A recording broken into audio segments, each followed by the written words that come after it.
আর মাত্র 6 দিন পরেই নির্বাচন। এই নির্বাচনকে কেন্দ্র করে অনেক রকমের অনেক কিছু আমরা শুনতে পাইতেছি। অনেক পছন্দ মার্কা আছে, থাকতেই পারে, ব্যক্তি হিসাবে মার্কা দল থাকতেই পারে। আমি সেসব নিয়ে কথা বলবো না।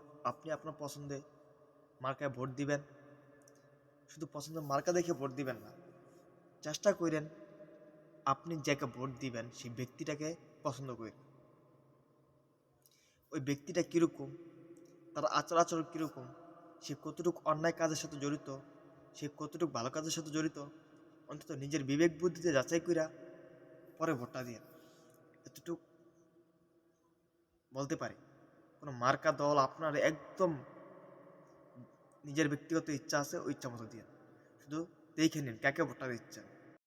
দলকে ভালোবাসেন বইলা দলের পক্ষ থেকে যারা দিয়েছে তারই ভোটটা দিয়ে দিলেন, এরকমটা কইরেন না।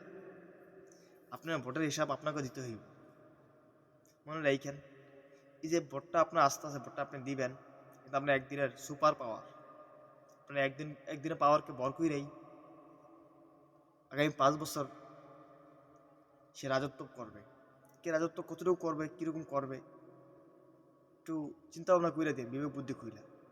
যাক, সেসব প্রচারণা যাচ্ছি না, শুধু এতটুকু জোর আবেদন জানাচ্ছি। গণভোটের আজকে মানে এই নির্বাচনে একটা অপশন আছে, এই গণভোটের নির্বাচনের অপশনটাতে আপনারা অবশ্যই দয়া করে হ্যাঁ ভোটে ভোট দিবেন। হ্যাঁ ভোটে ভোট দিলে কেউ পেসিস্ট হইতে পারবো না। মানে কোনো দলের প্রধান একজন ব্যক্তি সর্বোচ্চ 2বারের বেশি প্রধানমন্ত্রী হইতে পারবো না। কত সুন্দর নিয়ম। আরও অনেক ভিতরে অনেক নিয়ম আছে, যেগুলো পরিবর্তন হইলে আমাদের সাধারণ মানুষের জন্য, আম মানুষের জন্য অনেক ভালো হইব। আশা রাখি সবাই হ্যাঁ ভোটে ভোট দিবেন। এটা আপনাদের কাছে অনুরোধ, রিকোয়েস্ট, দয়া করে হ্যাঁ ভোটে ভোট দেন। হ্যাঁ ভোটে জয়যুক্ত করুন।